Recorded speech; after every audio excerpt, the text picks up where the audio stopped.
This is your AEW Dynamite review for Wednesday, February 23rd, 2022. I am the Solomonster. Thank you for choosing me for your Dynamite coverage. I hope everybody's having a great night. A very promo-heavy edition of Dynamite tonight, heading into the Revolution pay-per-view in 2 weeks. A Revolution card that is looking stacked. You know, we got WrestleMania, 2 nights of WrestleMania coming up in about a month and a half. Actually, not even a month and a half. It's coming up pretty quick. And they're going to have some work to do if they want to match up to this card. The Revolution card on paper is looking great. And tonight, we had one more match confirmed, one more big match confirmed. Actually, we had more than one.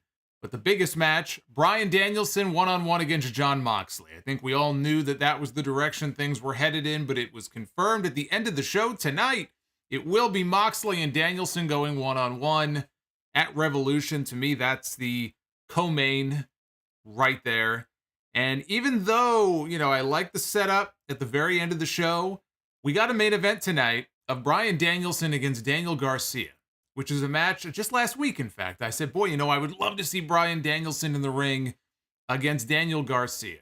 And we got it tonight, but disappointing in that everything felt rushed. I think they were running low on time. I think it would have gotten a little more time, maybe if it was another week or if it was at the beginning of the show. And also, the crowd in Bridgeport didn't care very much. They were quiet. They were out sitting on their hands. I enjoyed it. I just wish it was a little bit longer and maybe the crowd was a little more up for it. But again, they don't see Daniel Garcia as a main eventer. You know, they obviously see something in him because we kind of joke on here, main event Daniel strikes again. He's got more main events than some main eventers get in this company. So that ended up being a little disappointing. But one of the big takeaways from the show tonight is going to be, I mentioned the promo work. MJF came out and cut a promo that was unlike any MJF promo that he has cut before in AEW. It was very unusual. A babyface-esque promo from MJF. And I think you can see where this is going. But he was borrowing from a lot of real-life stuff that he's talked about before. And I think that's what made the promo work. You know, his eyes welling up with tears, all red, telling stories about how he was bullied as a kid. CM Punk coming out with this incredulous look on his face, like he couldn't believe it. Is that true? Or is that a true story that you told? I think we all know next week what's going to end up happening with these two. But he delivered a hell of a promo, and Eddie Kingston is a miracle worker because Eddie Kingston tonight got me interested in a Chris Jericho match. He got me interested in something that Chris Jericho is currently doing in AEW. That's not an easy thing to do. And that was the other match that was made official. The big singles match that was made official. Eddie Kingston is going to go one-on-one with Chris Jericho at Revolution. One tag team is in, one tag team left to go. Number one contenders for the AEW tag team titles of Revolution. We now know that reDRagon will be one of those teams, and very likely going to end up being the Young Bucks on TV next week. We got our first of 2 Battle Royals. Again, I maintain that we didn't need 2, but nonetheless, I think the stage is set. Even the matches that aren't official yet, we can see where things are headed. A promo-heavy show because it had to be here a couple of weeks beforehand to set things up for all the key matches. And also, we got a new debut on the show tonight. As you saw from the thumbnail here in this video, we have a new member of the House of Black. This has been rumored for a while. I actually talked about this last week, that he was likely on his way in. Buddy Matthews. Buddy Matthews now officially a part of the AEW roster, the latest addition to the House of Black. So we'll talk about all that. Very eventful show tonight. Maybe not the most exciting, but a lot of really good stuff on this show, setting up a lot of key matches for the pay-per-view. And they also announced Double or Nothing tickets are going to be going on sale March 4th. They are coming back to Las Vegas, the first time since the very first Double or Nothing. I was at that show in Vegas. I think it was at the MGM. In Vegas, third row. It was the night Jon Moxley debuted. Fun show. Fun show. It's about time they go back to Vegas, and they're doing Dynamite, Rampage, and Double or Nothing.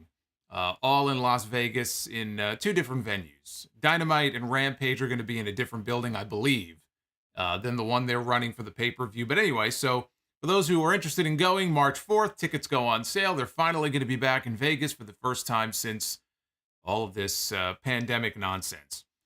Super chats are open. I'm going to be reading your messages as I do every week, live here on the air. And you'll see them as there's old dirty sausage. You'll see them popping up on your screen as well. And let's see if we can at least smash, 300 likes at least here during the live stream. We can do that. Let's try to smash 300. A little bit later on, we do the Be the Booker segment here at the end, one for the men, one for the women. And tonight is a very special night because tonight we are going to begin the tournament process for Be the Booker, both men's and women's. We are going to have tournament brackets in the coming weeks that I will be able to fill. And starting tonight, the matches that I randomly select during the Be the Booker segment are at some point going to be entered into a tournament bracket, an 8-match tournament bracket, and then you guys on YouTube will be able to vote. And ultimately, you guys will vote on the match that you think is the one that should go on to win the tournament. Just a little fun thing. Shout out to Eugene Johnson. He's the one who gave me the idea. I said, you know what? I like the sound of that. Let's have our own little March Madness thing going on. So that all kicks off tonight. And before we go on, I would be remiss if I didn't mention a little shout out to Bryan Barsoon and Amiibo. You guys know Amiibo from the live chat, Amiibo Guru. They were in the 6th row tonight. They were in Connecticut for Dynamite, representing the Sound Off. I love it. Second time in less than a week that the Sound Off has been represented, once in Saudi Arabia and once in Bridgeport, Connecticut. So we are truly global. From Jeddah to Bridgeport. I love it. So thank you to Bryan and thank you to Amiibo for that. That was very nice to see. And before we even get into the review of the actual show, there is another rumored acquisition. Somebody else who's going to be coming into AEW. Buddy Matthews is in. But another name on his way in, and this is according to Fightful, it sounds like a done deal. He's going to be making his AEW debut in the next few weeks, early next month, is Shane Strickland. Killshot from Lucha Underground. Of course, Isaiah Swerve Scott from NXT, former member of Hit Row, which became Shit Row the moment they got called up to SmackDown. Not his fault. But he is going to be breaking away from the other Hit Row members, and he is going to be debuting in AEW in a few weeks. And apparently they're very high on him. They see him as having potential crossover appeal. So more than just, he's a good wrestler, let's bring him in. They see big things in his future. They think he could be a big money player for them in AEW. So nobody can deny that he's got talent. And WWE was nuts to let someone like that go, because surely they could have used someone like him, I think, on the main roster. They called him up. So they obviously had some sense that they wanted to do something with him, and now WWE's loss will be AEW's gain. That's sometime in the next few weeks. We should see him popping up on TV. Dynamite opened with the first of 2 tag team battle royals. Second one will take place next week. This is to determine one of 2 challengers tonight here for the AEW tag team titles at Revolution, because it will be a 3-way. Jungle Boy and Luchasaurus will defend their titles against not 1, but 2 tag teams. So we have the Young Bucks, reDRagon, Santana and Ortiz, Private Party, FTR, the Gun Club, Alex Reynolds and John Silver of the Dark Order, Best Friends, the Butcher and the Blade, and 2.0. And the rules were very simple. Both members of a team would have to be eliminated. So, we've seen tag team battle royals in the past where one guy gets dumped, the other guy's got to leave. That's not how this one worked. And actually, I'm happy it didn't work that way, because the best part of this battle royal is when it came down to the remaining members of each team that was left in the match. That's when things really picked up here. Gun Club and Mark Quinn of Private Party, they were eliminated early. Matt Hardy was outside the ring. He caught Isaiah Cassidy, who was falling. He was about to fall to the floor. And Matt Hardy caught him, and he pushed him back up onto the apron. And as soon as he did that, Santana knocked him off. I believe it was Santana, whoever it was, knocked Cassidy, and he fell to the floor anyway. So that was the end of Private Party here in this Battle Royal. Santana eliminated both members of 2.0 at the same time, and the Young Bucks eliminated Ortiz, which left Santana alone representing his team. FTR eliminated Nick Jackson of the Young Bucks. Over on the other side of the ring, Orange Cassidy was outside in the corner of the Best Friends, and he saved Trent Beretta from being eliminated, had him on his shoulders, and put him back on the ring apron. And Trent eliminated Bobby Fish heading into a picture-in-picture. So we come back from break. Cash Wheeler of FTR, he gets dumped, and there was no complete team left. And this is where the Battle Royal really got fun. Because up to this point, standard Battle Royal stuff. Once we got to this part, I thought that this is where things kicked up and this got really good. And so we had Matt Jackson, Santana, Dax Harwood, Kyle O'Reilly, Trent Beretta, and John Silver. Santana and Trent, they came face to face. They got a standing O because everybody remembers the callback to the parking lot brawl on Dynamite that main evented the show at some point last year, which was a great match, great brawl. And so they paid respect to them, and they gave them a standing ovation when they came face to face. They both ended up on the apron. They're trying to suplex each other back and forth. They're trying back and forth, attempting to suplex the other. Matt Jackson and Kyle O'Reilly end up kicking both men off the apron down to the floor. So they're gone. So now we were down to 4. We had Matt Jackson, Kyle O'Reilly, Dax Harwood, and John Silver. Final 4 here in this match. O'Reilly and Harwood, they wound up on the apron together. They were throwing strikes. Dax got the better of it. Dax was stomping the shit out of this guy. I'll say this much about Dax Harwood. You know, FTR fancies themselves old school pro wrestlers, no flips, just fists and the whole thing. One of the things I love about FTR, they lay their shit in. When they're in a match, especially if they're in the ring with a tag team, Santana and Ortiz, or if they were in the ring with a reDRagon or someone like that, I mean, those are teams that know how to make it look good. And so when he's stomping on somebody or he's throwing forearm strikes or right hands, they lay their shit in. It looks good. It sounds good. It sounds like he's in a fight. And so he was laying his shit in here on the apron and beating the hell out of Kyle O'Reilly when all of a sudden Bobby Fish, who had been eliminated earlier in the match, sneaks up. He's on the floor and he sneaks up behind Dax and he kicks him. He throws a kick right at his leg. And Dax loses his balance and he falls to the floor. He gets eliminated. The referees didn't see it. Fish goes to the other side of the ring, rolls under the ring. John Silver, he ran wild for a little bit, but he got stopped by Kyle and Matt Jackson, who were working together for a few seconds. Didn't last very long. Jackson tossed Silver out of the ring. Kyle immediately snuck up behind Matt Jackson and tossed him out to win the Battle Royal for reDRagon. They are going to Revolution. Kyle O'Reilly, welcome back, right? He missed a few weeks there because of the birth of his daughter. I had emails from people, what happened to Kyle O'Reilly? AEW debuted him and then he just vanished. Well, he had a kid. And I said, he'll be back soon. So not only is he back, but he wins the Battle Royal for his team. They get a tag team championship match now at Revolution. The Bucks were not happy about this. Nick Jackson came back down. Nick and Matt get in the ring. They confront Fish and O'Reilly. There's no Adam Cole to keep the peace and try to break them up. All of a sudden, though, Hangman Page's music hits. And here comes the AEW World Champion. He does not look happy. You know, he calls himself a cowboy shit. Well, we have 2 world champions who like to think of themselves as cowboys. Only one of them actually wears a cowboy hat. And it's not Hangman Page. I never thought I would say that, but Brock Lesnar, more of a cowboy than Hangman Page of late. But Hangman comes down to the ring. He doesn't look like he's in a very good mood. After what happened last week, he's out there for revenge. He immediately goes after Fish and O'Reilly, and the Bucks are just standing there watching the whole thing. They're not attacking him. They're not getting involved. And Hangman looks up at Nick. He looks over at Matt, and they throw their hands in the air and say, look, you do what you got to do, brother. We want no part of this.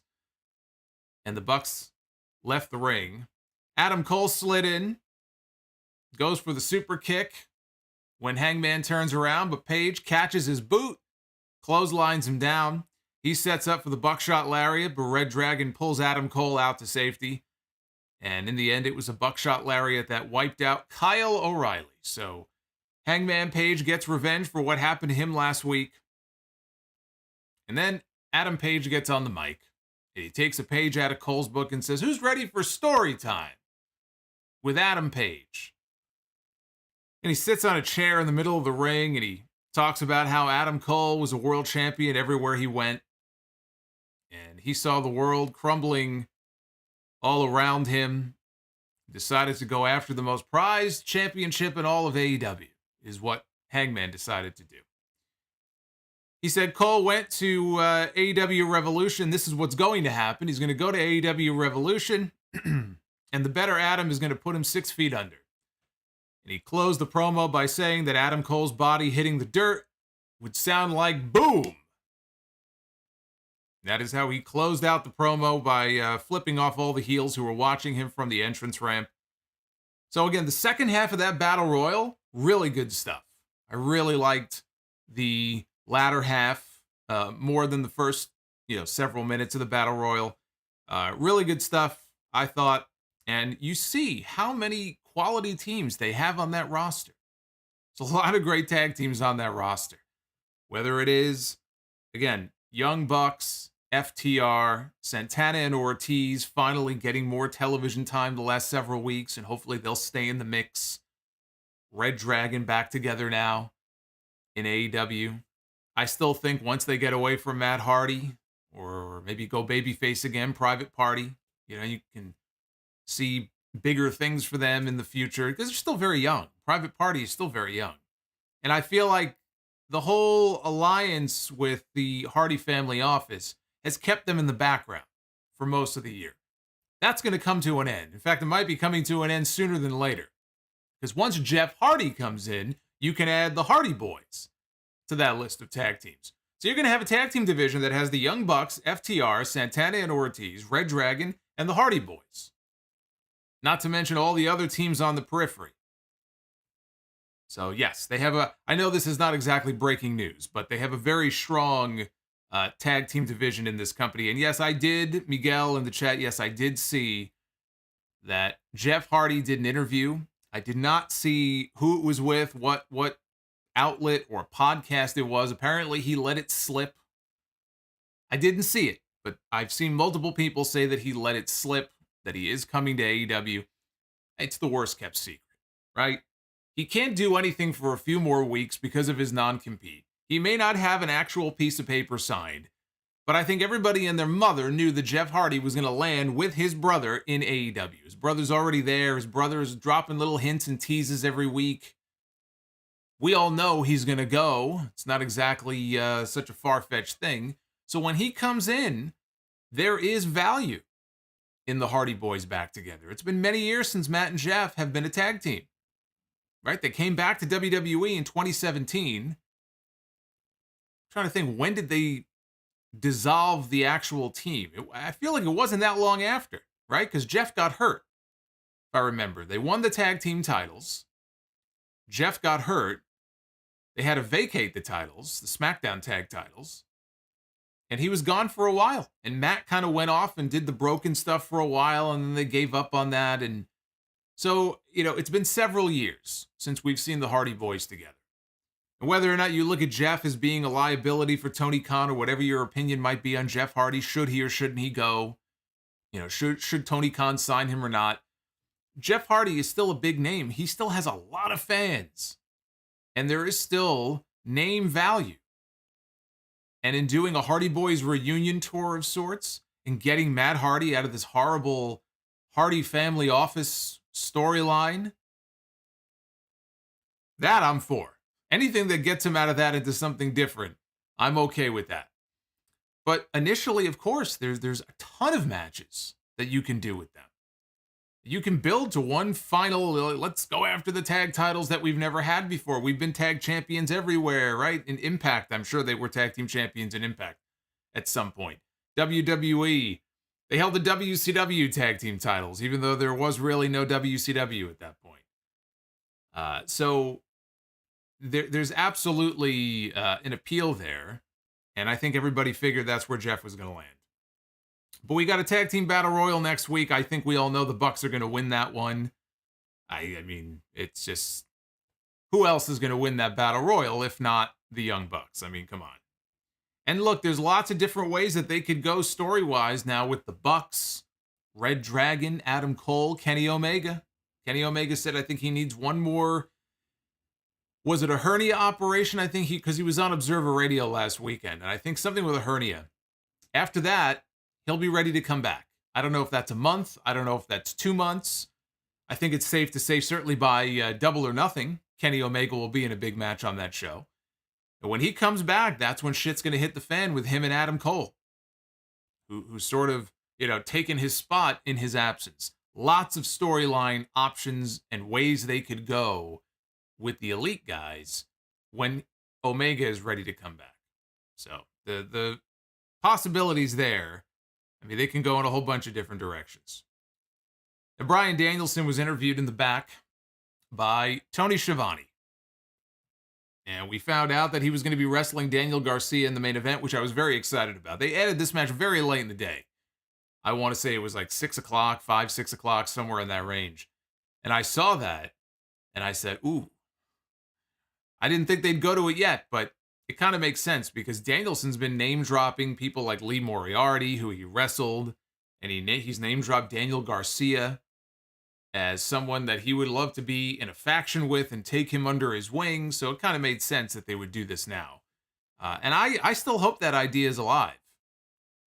Garcia, they get him away from 2.0, and coming out of Revolution, however things go with Danielson and Moxley, that we do get an alliance of sorts. We do get a faction. And maybe they take a couple of young bucks, no pun intended, under their wing and try to guide them and mentor them. And Daniel Garcia should absolutely be on that list. But he wanted to find out how violent he could be. So he was looking forward to wrestling him in the ring later on in the show. And he said he would give Jon Moxley his answer following the match. MJF was out next for a very unusual promo segment. Very unusual for MJF. We don't usually see a promo segment like this from him, ever. And also unusual in that it was very much a babyface promo, and the crowd wasn't buying it. And the thing about that is, I think that's a great reflection on how fantastic of a douchebag heel that MJF is. That even when he is out there pouring out his heart and soul and seemingly being genuine, he's sharing this personal story about himself and about his childhood and his upbringing and something that happened to him that was very hurtful to him earlier in his life. The people in the crowd didn't really know how to react to it, and so the default reaction was to boo. And it's not, a situation where it makes it a bad segment. I just think it reflects on the fact that MJF is probably the best fucking heel in the entire business. People hate this man's guts. Even in a promo like this, where at one point he said, I love AEW just like all of you. And again, pouring out his heart and soul, people still couldn't bring themselves to cheer for him because they fucking hate his guts. You don't see heel heat like that very much these days in wrestling. You have the cool heels who will go out there and people like them and they'll get cheered. MJF is maybe one of the only guys I can think of. Maybe The Miz is the other one. Baron Corbin. There are some people that people just absolutely hate and they will not cheer for them. Miz is on that, or not Miz, but MJF is on that very, very short list. He may be at the top of that list. So I actually think it just proves how great of a heel he really is. But these people didn't seem to believe a thing that came out of his mouth. He comes to the ring, and the crowd is chanting for CM Punk. And MJF still has this very downtrodden look on his face. When Punk chose the dog collar stipulation for their match at Revolution, MJF was speechless. He was without speech. He had nothing to say. He looked scared. He looked intimidated. And that was basically the same look he had on his face, when he came out here for this segment here. So he comes down to the ring. He said, once upon a time, he liked CM Punk too, because he could hear all the CM Punk chants. He said, once upon a time, I also liked CM Punk. I used to be a CM Punk fan too. And he remembered the time that Punk posed for that photograph with him when MJF was just a kid. And, Punk showed the photo on TV last week. And he recalled Punk saying that to him, it was just another Friday. Remember in the promo, Punk said, to you, it was the biggest moment of your life. To me, it was Friday. And MJF brought that up. And he said, people don't understand his upbringing, but he lived for pro wrestling, just like all of us. And he loves AEW, just like all of us. Talked about having severe ADD as a child, and he got some boos for it. Now, he wasn't booed out of the building, but again, people, they didn't really know how to take it because they think he's full of shit, which he is. The character is full of shit. I don't doubt that any of the stuff he was talking about here is true. And in fact, as I'm going along here, and I'm going to tell you some of the details of this story, MJF has told this story before, the one that I'm about to get into here. So I 100% believe that this is something that actually legitimately happened to him. But in terms of his on-screen persona in AEW, there isn't a single person in that building in Bridgeport who bought what he was selling. Because they were just waiting for him to swerve everybody and laugh in their face. Because that's what he does, right? He thumbs his nose and looks down at everybody. They were just waiting for the punchline, but it never came. But he got booed for having ADD as a kid. He also got some boos in this promo when he called himself Jewish. And he said, we have any Jews in the crowd? And again, he got some boos. This was quite the segment here, I must say, and quite the reaction here from the people in Connecticut. He said he was one of 2 Jewish kids who tried out for his varsity football team. And he remembered his new teammates walking up to him in the hallway at school the next day. And he said that he was excited because he thought that they were going to finally be friends. He's going to make new friends. Instead, they took rolls of quarters and they threw them at him as hard as they possibly could. They took these quarters and they threw them at MJF. And they told him to pick up the quarters. They said, "Hey, Jew boy, pick up those quarters." And he said he cried his eyes out, but he also knew that he was going to be meeting his hero that night, CM Punk, which is where that photograph came from. He knew he was going to be meeting CM Punk. He said that night meant everything to him, and he vowed to be just like Punk, and he said he would become the best in the world. And he said he got stronger and faster. He had scholarship offers coming his way. This was in 2013. But all he wanted was to be a pro wrestler like his hero, CM Punk, and he got very emotional while he talked about practicing promos in the mirror at home until his voice got hoarse and he couldn't even speak anymore. He said Punk left him and everybody else in 2014 when he walked away. He walked away from people like MJF, who looked up to him and loved him and respected him. And he let all of these people down. He let MJF down as well. And MJF said he remembers seeing a photo of Punk shaking hands with Bryan Danielson. I think I know exactly the photo he's talking about from Ring of Honor. And he remembers the photo on an Instagram account that he was following or that he came across called The Wrestling Classic. And he was livid. And he promised himself that he would become the best in the world in spite of CM Punk. And he vowed to himself that he would not leave a bullied fan high and dry like Punk did to him. And he said that he would bleed buckets at Revolution and Punk would choke him with the chain, but he won't quit because then he would be no better than CM Punk. And he threw the microphone down. And it's not just what he said in the promo.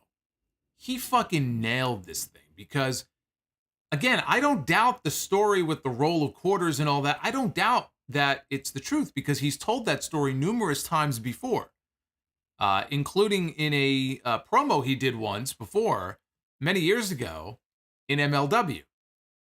And I believe he also told a promo in AEW in the early days of the company on an episode of Dark, I believe. He told a similar version of the promo, the football players, the roll of quarters, hey, Jew boy, crying his eyes out. So he's been consistent in this story now for many years. And he has also, done media interviews in the past talking about, the anti-Semitism that he faced, coming up as a kid and I don't get the sense that that's the kind of thing that he would make up. And occasionally, you know, on Twitter, when there is a story about anti-Semitism or something like that, and he responds to it, it's not in a joking way or anything like that. He takes that shit seriously. So I have no doubt that those things happen to him. And I think if he thinks about it in his mind, it's like a method actor.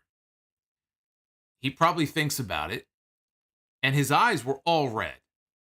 Tears were coming down his eyes.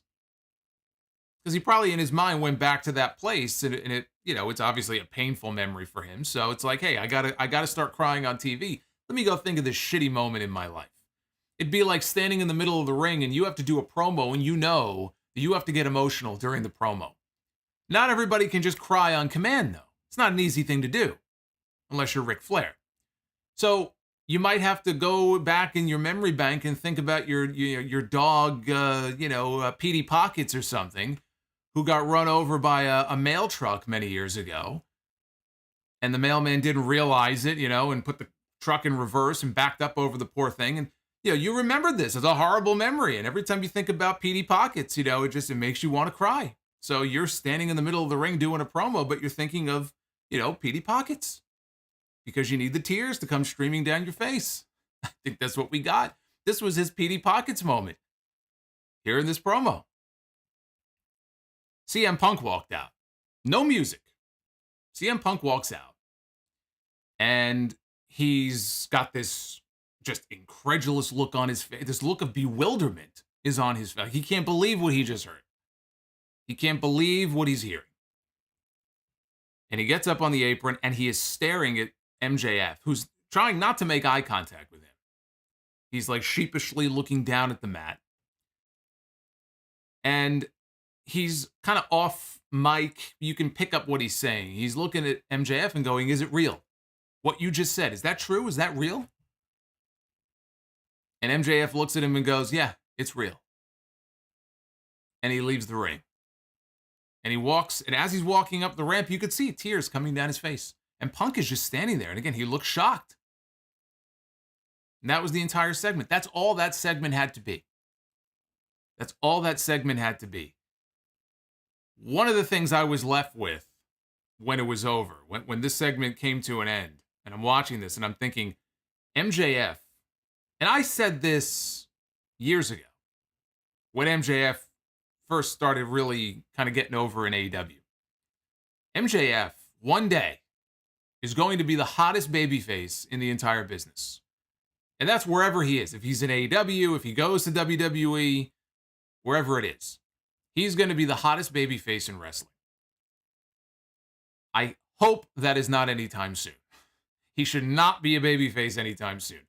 But this, I think, showed you the potential that's there for him to be a big babyface at some point. It would be ridiculous, though, to even think about turning him babyface in the next 2 or 3 years. But the potential is there, and you saw it here in this segment. Look, I think we have one more week. Is it one more Dynamite or 2? I think it's 1 left until Revolution.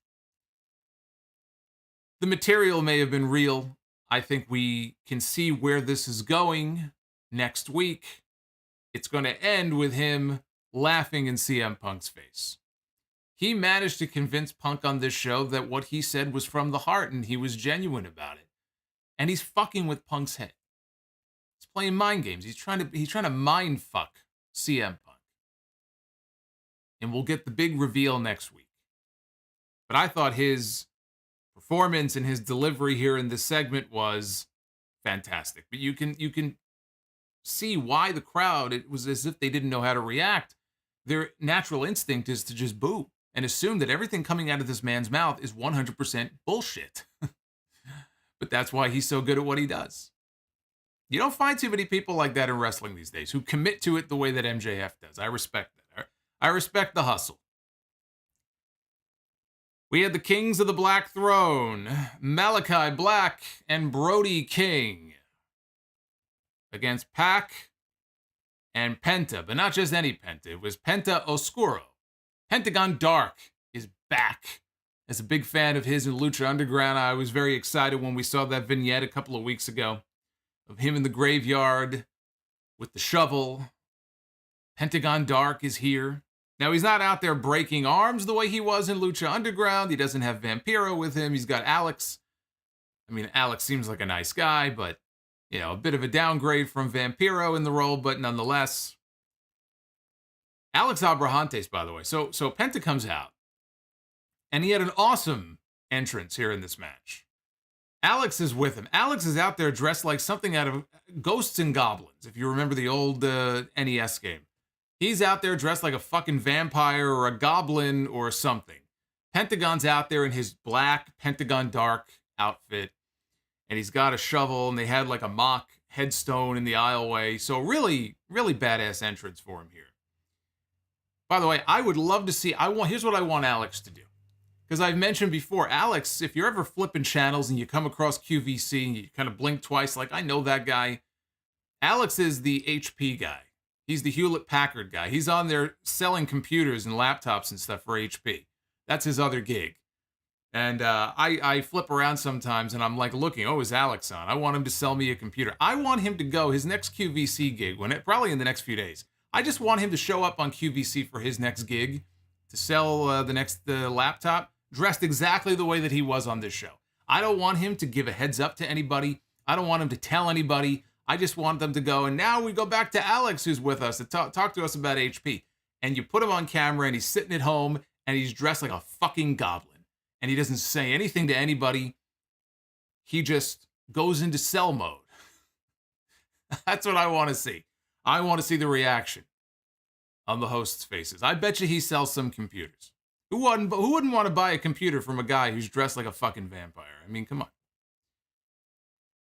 So Pac hit Malakai Black with a 450 splash. The bell rings. We're literally 5 seconds into this match. And Pac hits him with a 450 splash. And Malakai kicks out. Brody King tags in. He took Pac down with a big clothesline ahead of a commercial break. And they come back from commercial. And Brody King, who's a big man. Brody King's a big dude. They come back and he hits a tope. Because everybody has to dive, right? Lance Archer says everybody dies. It's not everybody dies. It's everybody dives. That's just the way it is. Alex was dressed as a Sith Lord. He looked like a goblin to me. Whatever. Put it this way. He looked evil, right? Whether it's a Sith Lord, whether it's a vampire. Pentagon Dark here. Alex had to be equally evil on this show. I want him to show up on QVC looking evil.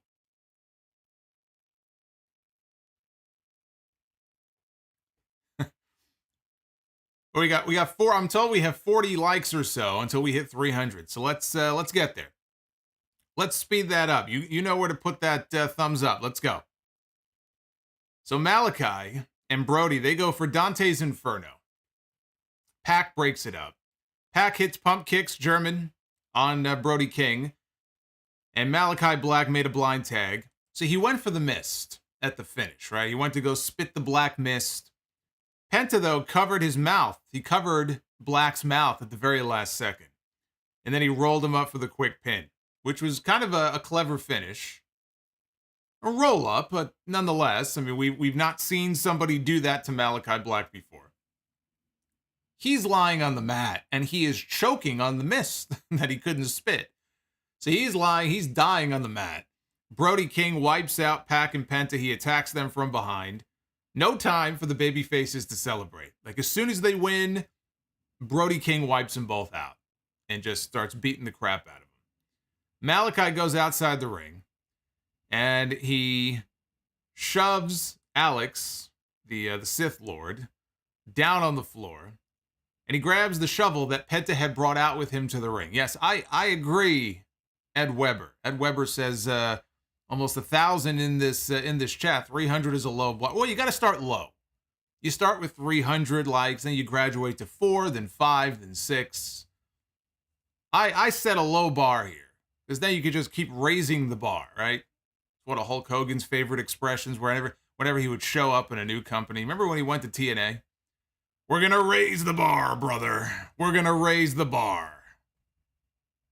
I don't know that he actually did that. That's what we do around here. We try to raise the bar. So he grabs the shovel, does Malakai, and brings it into the ring. He lifts the shovel up. Pentagon is on the mat, and he lifts the shovel up as if he's going to try to decapitate this man with this thing. The lights go out, and Tony Khan gets a tingle up his leg. Anytime the lights go out, he loves that, right? Lights go out. And they're out for a while. The lights come back on, and when they do, we see Buddy Matthews standing in the corner, looking jacked.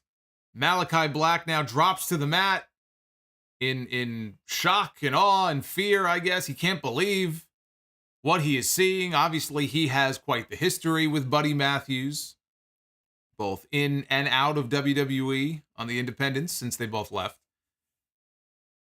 This got a holy shit chant. Matthews confronted Malakai. It was kind of teasing that he was going to attack him before the big swerve. And he attacked Penta instead. Brody King wiped out all these security geeks that were being sent down. He wiped them all out one by one. He pulled chairs out from under the ring, brought them into the ring, and Black got up in Matthews' face.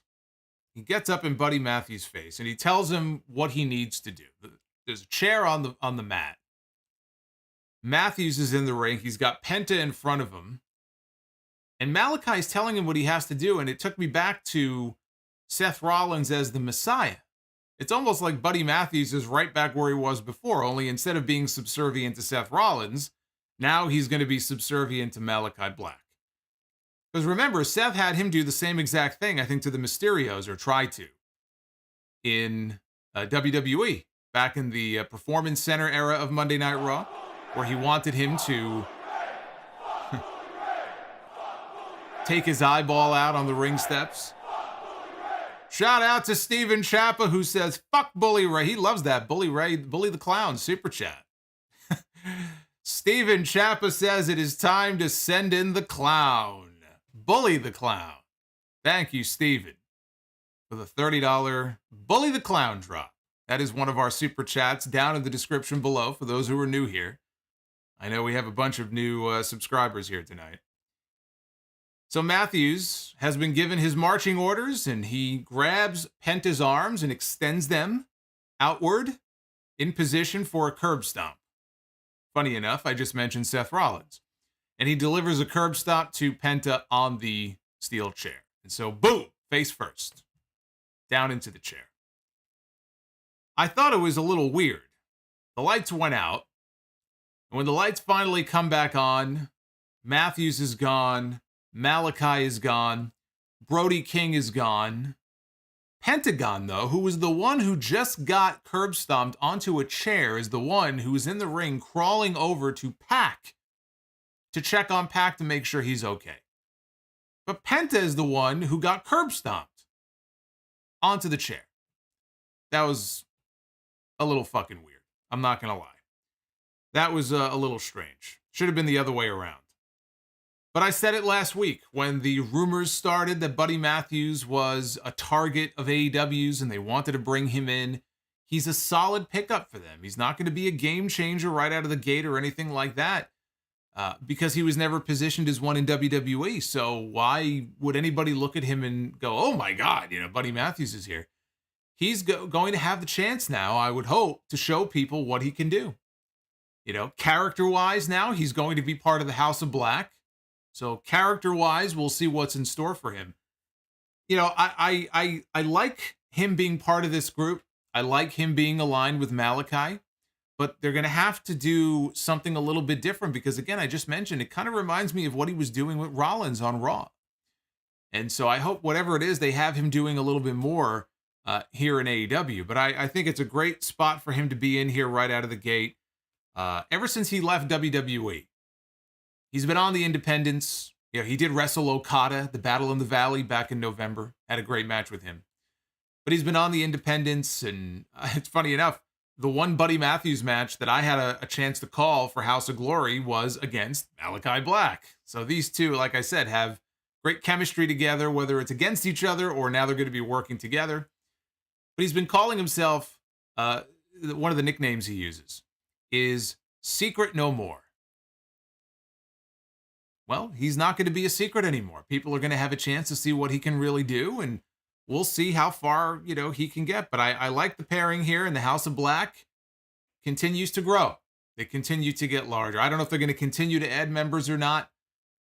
I think I kind of like what they have now, but the House of Black continues to grow.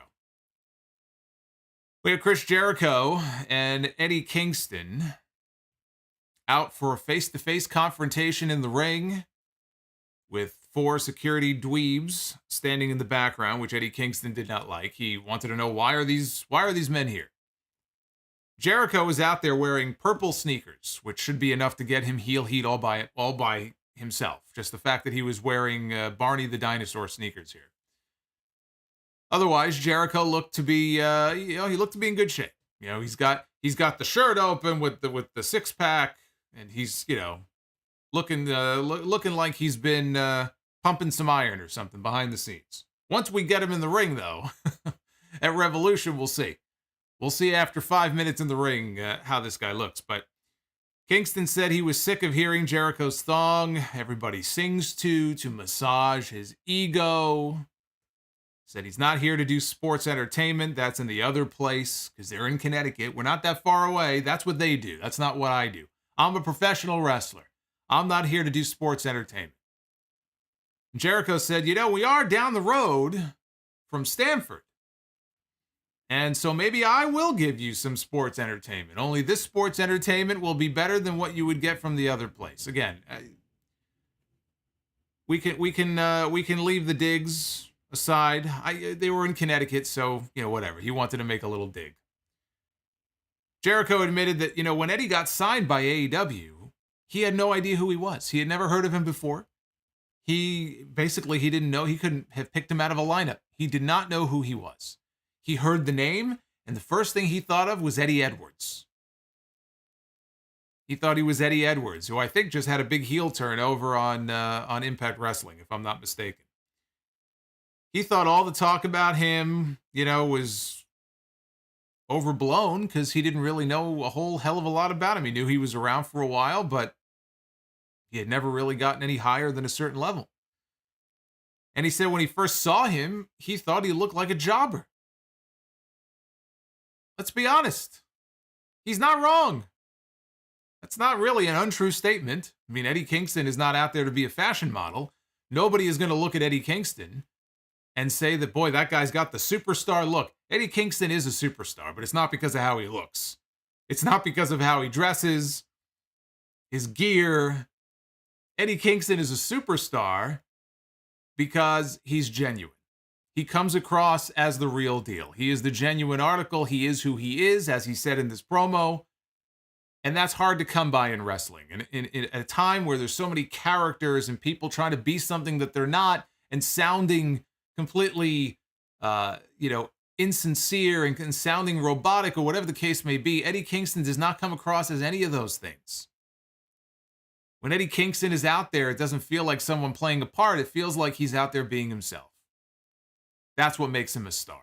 And that's what made this segment work so well. I didn't think I was going to end up liking this segment as much as I ended up liking this segment. He said Eddie didn't make it to the big time until he was 38 years old, but Jericho made it to the big time when he was 22. By 38, he said he had already been a world champion, he had made millions of dollars, and he said Eddie was just jealous of him. He said deep down inside, Eddie doesn't believe that he could ever be at Jericho's level. And Kingston said that the only reason that Jericho headlined in all these different places is because he wasn't there. He said Jericho leeches off others. He doesn't leech off others, all the young talent, the way that Jericho does. He wants to fight.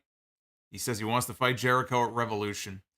Jericho said that Eddie has achievemophobia, which is a fear of success. I'm not sure if that's a real thing or not. Perhaps somebody can look it up and let me know. Is there such a thing as achievemophobia?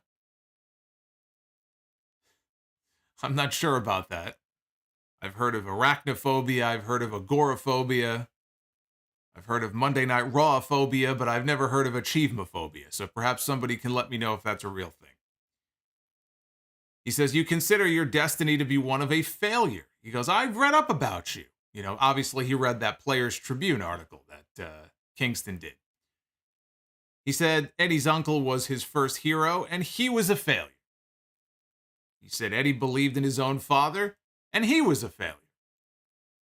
And deep down, he thinks that he's a failure as well. He said Eddie's problem is that he can't win the big one. And when you face Chris Jericho, when you challenge me at Revolution, he goes, I'm the big one. Not the world champion Hangman Page, not Jon Moxley, not Bryan Danielson, me. I'm the big one. He goes, you want me at Revolution, you got it. He said May 6th. At first he said May 6th, and then he quickly corrected himself and said March 6th. And May 6th too, why not? Why not? The day after Cinco de Mayo, these guys can have the rematch. So March 6th, May 6th, these two are going to go one-on-one. Eddie said he doesn't want the Jericho from the Mimosa match. He doesn't want the Jericho that went off the cage by MJF. Give me the Jericho that won the world title in this company at the very beginning. Give me the Jericho that bled buckets in Tennessee. Give me the Jericho that went to war with Tenryu in the War promotion in Japan. Give me the Jericho that turned WCW on its side, upside down, he said. Give me the Jericho that Levesque hated. Because if you don't, I'm going to eat you alive. And I think they could have ended the segment right there. That would have been the perfect point to end the segment. But Jericho had to continue, and he closed things out by calling Eddie a loser and reiterating that he can't win the big one. So it took Eddie Kingston to get me invested in something that Chris Jericho is doing on AEW television. That right there is what makes Eddie Kingston a miracle worker, is that he has gotten me invested and interested in seeing this match at Revolution. I thought Eddie was fantastic here, and you know, it also, look, it just proves what I've been saying, what I already knew, which is that it's time.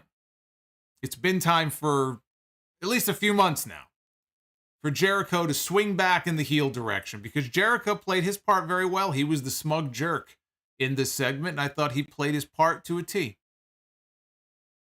So I'm looking forward to seeing these two have a good old-fashioned brawl. I'm not expecting a technical masterpiece. I'm expecting a brawl between these two at Revolution. And the other thing I really like is the whole Eddie can't win the big one story, because if they want to take this all the way, I'm talking long-term, over a period of many, many months, there is a story here that you can tell, because Eddie Kingston is beloved. Eddie Kingston is very well liked by the AEW fan base and very well respected. I don't see Eddie Kingston necessarily becoming AEW World Champion, although you could certainly put the title on him for, you know, a few weeks or a month if you wanted to. I'm not saying I see that, but you could build to him even winning the TNT Championship. You know, Eddie, you can't win the big one. You can't win the big one, and building to him winning the big one day. And the people, I think, would get behind him, and the people would buy into it because they like him. And it's a story as old as time, you know, the aging veteran who's either trying to get back past glory or trying to get to the top of the mountain where he's never been able to get to before.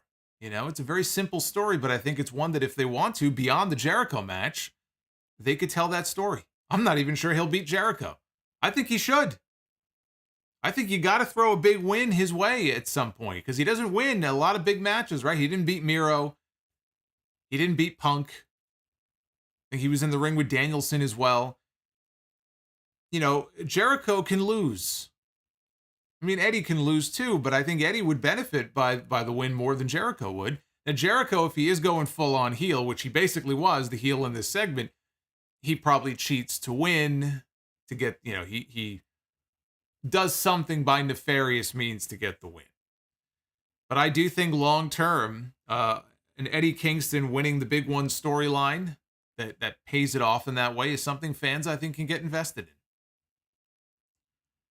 Backstage, Matt Hardy said Andrade would bring the TNT Championship to the Andrade Hardy family office on Rampage this Friday because he is challenging Sammy Guevara for the title. You know, I saw Sammy's vlog, and Sammy got a scratched cornea in the match with Darby Allin last week. When Darby had him in the figure 4 leg lock, or maybe he had Darby in the figure 4, and they started throwing slaps at each other, Darby, I guess, hit him in such a way where he scratched Sammy's eye.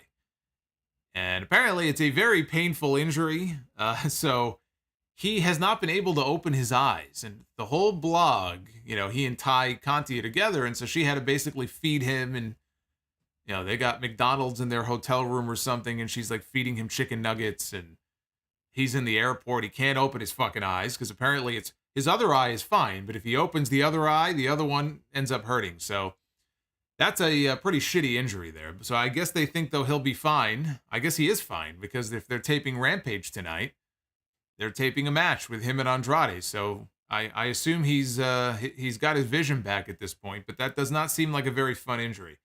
But the key part of this segment is he called for himself, Andrade, and Isaiah Cassidy to face Sting, Darby Allin, and Sammy Guevara in a Tornado Trios match at Revolution. And I don't doubt that could turn out to be a fun match. And I guess it's the logical place to put Sting and Darby, because otherwise, what do they do? But I was kind of hoping that we were going towards a 3-way for the TNT title. You get Sammy in the ring with Andrade and with Darby. I think that would have been a hell of a triple threat.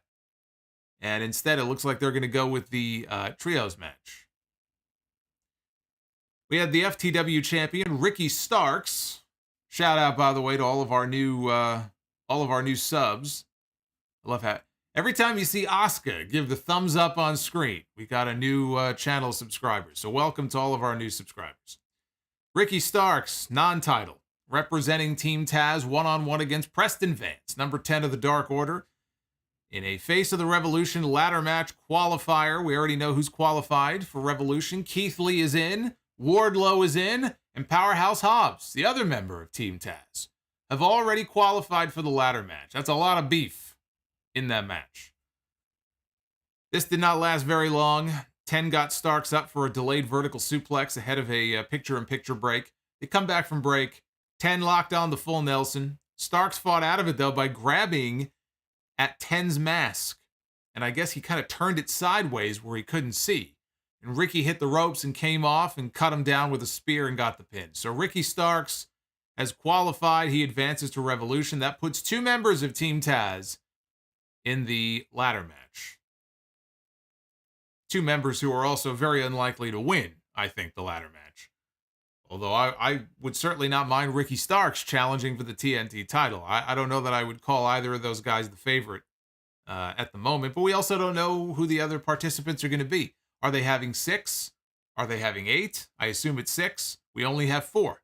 Who are the other 2? We don't know yet. Backstage, Fish and O'Reilly were talking about their Battle Royal win with Adam Cole when the Bucks showed up, and he accused them of a double cross. They were not very happy about what happened in the end of the Battle Royal. And the Bucks talked about winning next week's Battle Royal so that they could earn a spot in that tag team title match at Revolution, and then they can kick Fish and O'Reilly's asses. And the Bucks walked away. Adam Cole yelled at Fish and O'Reilly, saying, "We have to get along. We have to get along." Jade Cargill against the Bunny for the TBS Championship. Bunny avoided a strike, ended up whiplashing Jade's neck over the ropes before sending her into the barricade. Bunny landed a knee lift, and Jade caught a Thez press, turned it into a spine buster. Matt Hardy had come down. Matt Hardy distracted the referee. And the Bunny got the brass knuckles. That's kind of her thing. She uses the brass knucks in her matches. Jade, though, was given the TBS championship. And so when the Bunny came in with the brass knucks, Jade held up the TBS title. The knucks went into the title. I guess the title trumps the knucks. And so that didn't really work. That wasn't very effective. At that point, Mark Sterling was ejected. Matt Hardy was ejected from ringside. Bunny rolled Jade up for 2, but Jade countered her down the rabbit hole finish that she attempted. She countered that into the Jaded, which is her finish.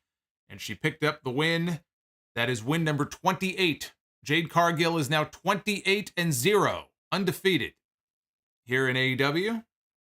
And she asked then when the match was over, She's 28-0. I'm going to be 50-0. I'm going to be 100-0. She goes, who's next? Which, of course, got chants of Goldberg, where's my voodoo doll? Don't let Tony Khan get any fucking ideas here. You know, Goldberg now is a free agent. That was the last match last weekend on his WWE contract. As of this moment, he's free and clear to go where he wants. Don't get any ideas now. I don't have my voodoo doll laying around here. So she said, better yet, it's not even who's next, it's who's left. That's when they played Ty Conti's music and she came out. She said, not only is she next, but she's the one that's going to beat your ass, bitch. There's that word again. I'm going to beat your ass, bitch. She came down to the ring and got right up in Jade's face. The bunny tried attacking Ty because they have issues in the past. She tried attacking Ty Conti from behind. Conti put her down. Jade then took out Conti with a pump kick. Anna Jay ran out with a chair to chase off Jade. And I assume this TBS title match is being set up for the pay-per-view, I assume. Jade still has a tendency in her matches at times to look like she is moving through quicksand. You know, some of the stuff that she does looks a little on the slow side, but she's improving. I feel like she's getting a little bit better and a little bit better, a little more sure of herself each time. And, you know, maybe some of that behind the scenes mentoring from Bryan Danielson is paying off here. But I just think naturally over time, the more that she's practicing and doing it, she'll improve and get better. So you're seeing that. She's not there yet. But I feel like each time there's some noticeable improvements that are being made in her matches. Keith Lee was backstage, I guess back from his honeymoon with Mia Yim, and he was in the back being interviewed by Alex Marvez about the Face of the Revolution ladder match and all of the other participants. Ricky Starks walked up with Powerhouse Hobbs, and he had some choice words for Keith Lee. And we had a little bit of a stare down between Keith Lee and Powerhouse Hobbs, which was pretty cool. So I am looking forward to those two guys locking up for the first time in the ladder match of Revolution. James says that Jade Cargill is the ultimate warrior of AEW. Interpret that however you will. She's a homophobe? I didn't know that.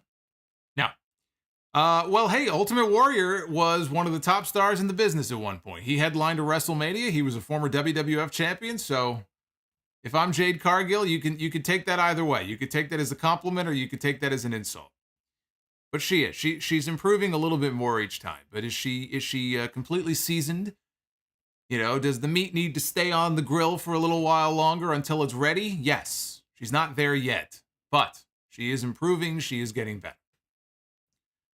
Main event was Daniel Garcia. Main event Daniel strikes again. He's got more main events on this show than people who should actually be in main events on this show. But they see a huge upside, obviously, in him. He went one-on-one with Bryan Danielson, the American Dragon. The crowd was not hot for this at all. The crowd was not hot for this at all, which was unfortunate because this is a match that I was looking forward to. And it felt rushed, like, again, maybe they were pressed for time. There was a commercial break in there. It wasn't like it went 2 minutes long. I mean, they gave them, I want to say 6 or 7 minutes probably is about how long the match went. But, you know, the crowd didn't care. You know, the crowd was very quiet for this match. I don't know if they just, you know, if it was just their unfamiliarity with Daniel Garcia. He's had a lot of matches, though. I mean, it's not like he hasn't been on TV. But by no means is he looked at as a main eventer. So that's what's going to happen when you put him in main events, depending on who he's in the ring with. You know, he was in the ring with a pretty big name here, but they didn't treat the match in that way. People didn't seem as excited about the prospects of this match as I was. I was looking forward to this when they announced it earlier today. But anyway, so Garcia was out wrestling Danielson through the final commercial break. They come back from break, and Danielson hits a tiger suplex, transitions into the cattle mutilation. Garcia counters out of it, got an ankle lock applied. Danielson escaped. He smacked him across the face, tried to wake him up. And Garcia reciprocated, did the same to him. And Bryan ended up getting him down on the mat, started stomping away at his head. He got the triangle sleeper locked in with the legs, did the trademark double bicep pose, and Daniel Garcia went nighty-night. And Bryan Danielson got the win via ref stoppage.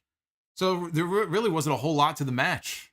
You know, we've seen Bryan have TV matches longer than this with whether it was Eddie Kingston or even Lee Moriarty and people like that. I'm assuming they were pressed for time. Frankly, even if the match had 5 more minutes, I'm not sure that the crowd would have really cared. They just didn't really seem to give a shit about this. And I think they were just waiting for Jon Moxley to come out because they knew Bryan Danielson had said, I'm going to have an answer for Moxley. And they're probably looking at the clock going, all right, the show's going to be over soon. Let's get Moxley out here. And they got Moxley. Bryan got on the mic and he asked the fans if they thought Garcia was violent enough. What do you think, guys? Is this guy violent enough? And then he was immediately attacked from behind by the members of 2.0. Jon Moxley's music hits. He comes out through the crowd into the ring. He sends Matt Lee out over the top, Jeff Parker out over the top. So 2 times on this show, 2.0 got eliminated over the top rope. Daniel Garcia ate a paradigm shift for his troubles. Moxley and Bryan, they came face to face. We got chants of this is awesome. So this the crowd cared about. So this goes to my point. They didn't give a shit about Daniel Garcia. They were here to see the stars. They wanted to see Moxley and Bryan face to face in the ring. Once they went face to face, they reacted. They woke up. They cared. They gave a shit. So in order for us to fight together, this is what Danielson said, in order for us to fight together, we need to bleed together. Right? That's what Danielson had heard from Jon Moxley last week. And he dumped the chair out because Danielson had a chair in his hand. He dumped it aside. He said, I don't need this to make anybody bleed. He goes, you want a match at Revolution? You got it. But he said, don't be surprised if you're the only person bleeding. And the crowd loved this. And so now we have the official announcement that it will be Bryan Danielson one-on-one at Revolution on March 6th against Jon Moxley. And that's your co-main event underneath Hangman Page and Adam Cole for the AEW World Championship, CM Punk and MJF in the dog collar match. Yeah, I guess you can make the argument that you've got 3 main event level matches on this show. Those are your top 3 matches on the card. Eddie Kingston's going to have his confrontation, one-on-one, his match, brawl, whatever, against Chris Jericho. We know Jurassic Express defending the tag team titles against reDRagon and very likely the Young Bucks. Apparently not going to get a TNT title match. Probably going to get a trios match involving those guys. Face of the Revolution ladder match. We have 4 names of the 6 or 8 or however many there's going to be. Britt Baker and Thunder Rosa for the AEW Women's Championship. I said it the other night. It doesn't feel like the right time. It's the right time for the match, not the right time to take that title off Britt Baker. So she could get the win. She could cheat to win. She could have her pals help her out, whatever it is. I wouldn't do the title change of Revolution. It feels too premature. I think you could drag this out either until Double or Nothing, or it was pointed out to me by somebody on Twitter, and shout out to that person. I didn't write their name down, but they pointed out that I think a couple of weeks after Revolution, I believe Dynamite is coming to San Antonio, which is where Thunder Rosa is. I think that's where her Mission Pro Wrestling events, I believe, are held as well. So it would be like a homecoming for her. I don't know if I'm going to feel any differently 2 weeks later than I do now. It still feels a little early, and I think you could extend it out even further. But yes, you could do that. You can have Britt Baker retain at the pay-per-view and then drop it to Thunder Rosa in the main event on Dynamite in her hometown. Get a big, hometown babyface reaction for winning the championship. You could do that. But to do the title change at Revolution, I don't see it. Doesn't feel like the right time to me. This Friday on Rampage, we have another qualifier. It's going to be Orange Cassidy against Anthony Bowens, qualifier for the Face of the Revolution ladder match. Serena Deeb is going to have another one of her 5-minute challenges on that show. Britt Baker, Thunder Rosa, going to have their contract signing for Revolution. Sammy Guevara and Andrade one-on-one for the TNT Championship. Next Wednesday on Dynamite, back at Daly's place, back home in Jacksonville. Battle Royal number 2. And the other match being promoted is a trios tag match. Hangman Page, John Silver, and Alex Reynolds against Adam Cole, Bobby Fish, and Bill O'Reilly. And so that is coming up on Dynamite, Kyle O'Reilly. Everyone's like, whoa, what was that? Did they announce a special guest on Dynamite next week? No, Kyle O'Reilly. I have to say this. I have one major critique. It annoyed the shit out of me. It annoys the shit out of me every week, but it was really noticeable and really bad at the end of this show. And I'm not blaming Excalibur for it. I know that he's got probably somebody in his ear. He's getting time cues. He's being rushed. This is an every week occurrence, and this was the worst week yet. When they have Excalibur make the match announcements for Rampage and for Dynamite, this guy rushes through these matches. I'm surprised that he doesn't trip over his own words. I'm surprised anybody can even process in their head what he is even saying. Oh, wait, what was that match that he said? How is anybody even able to keep track of all of this? He is speeding as fast as he possibly can. If he was driving on the highway with a 50-mile-an-hour speed limit, he'd be 50 miles over the speed limit. Trying to speed read and get everything in. This is every week. It's ridiculous. Cut time from some other part of the show if you have to. Let him make his announcements and let the match announcements breathe so people can process what they're hearing. It's ridiculous. Even if I didn't have to take notes here, it would annoy the fuck out of me equally the same. It's not his fault. It's whoever's timing the show out, Tony Khan or whoever it is. Let the guy breathe as he makes the announcements. My God. How does anybody keep track of anything he says? It's ridiculous. It sounds like somebody he should be like an auctioneer or something. Like Brock Lesnar did his auctioneer voice when he was on the Pat McAfee show, because they used to have auctions, I guess, back on the farm when he was younger. That's what Excalibur sounds like he should be doing. Remember that Micro Machines guy many years ago, the guy with the quick voice? I don't even know if he's still alive anymore. That's what he reminds me of. Jesus. He sounded like those drug commercials. Yeah, I agree. It's awful. Slow the fuck down. Give the guy a chance to speak. My God. Anyway, let's take a look at the Twitter poll. 88% thumbs up. 11.7% thumbs down. So you guys seem to really love the hell out of this show. Look, I mean, as far as promoting Revolution and getting people interested in the key matches on that card, I thought that they did an excellent job of that tonight. But it was a very angle and promo heavy show, whether it was Jericho and Kingston, whether it was the MJF stuff, whether it was even the very end of the show, which is what people were waiting to see. They didn't care about the match. They wanted to see Danielson face-to-face with Moxley. Story time with Adam Page at the beginning of the show.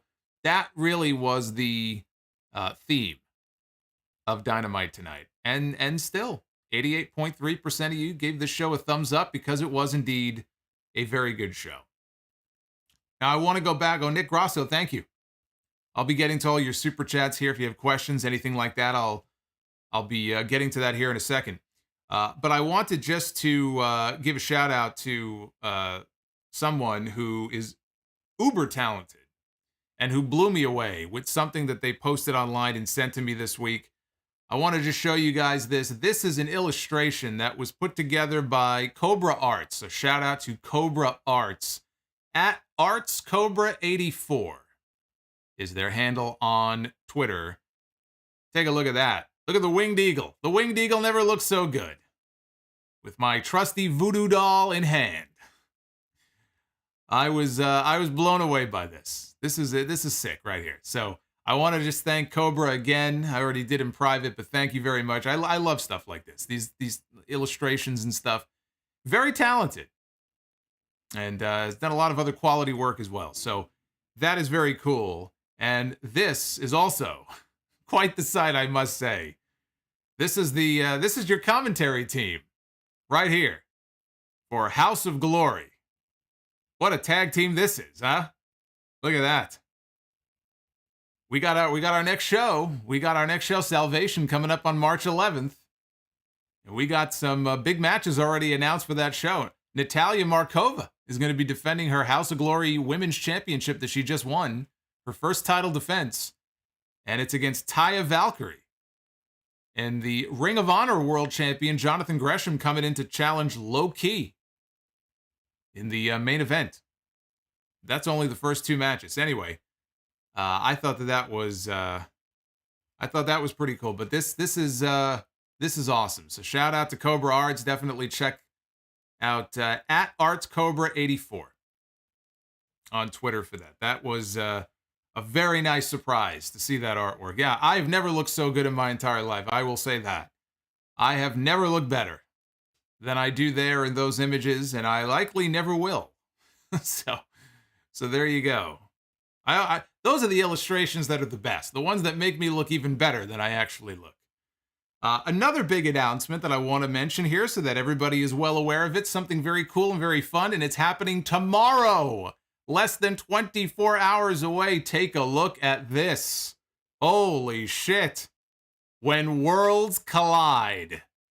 For the first time ever, I am entering the forbidden podcast door to Don Tony's YouTube channel for a special edition of the Don Tony Show tomorrow night live at 8:05 Eastern. So for one night only, we're going to be chatting about the latest news in the world of wrestling. Going to be answering your questions. So it's going to be fun. I'll be on with the Don. 8 o'clock tomorrow night. There it is. Again, that's going to be on his channel. Just search for Don Tony. I'll link to it on Twitter tomorrow. But tomorrow night, 8:05 Eastern, come hang out. It's going to be fun, man. Worlds collide. I'm telling you, man. Worlds are colliding, man. It's crazy. It is crazy. That's how you can spend your Thursday night. Something you never thought that you would get a chance to see. You're going to get it tomorrow night. I'm looking forward to that. That'll be fun. All right, let's go back here. Check out your super chat messages, and I do thank all of you for your support. Whether or not you have a message or a question or just sending in a super chat to show some love, I thank you for keeping this channel strong. All the new people who subscribe. Channel memberships open as well. A lot of great content up there, including the first... Currently, I'm going one by one, uploading a lot of the old shows, but the very first 13 shows, the lost episodes, ad-free. First 13 episodes of the Sound Off are up for our Legends tier members, but all channel members get a lot of the other perks on the channel. We're going to be doing another call-in show, probably next Thursday is what I'm thinking, probably in a week. We're going to do another call-in show, and we do video Q&As. We're going to be doing another watch-along next month.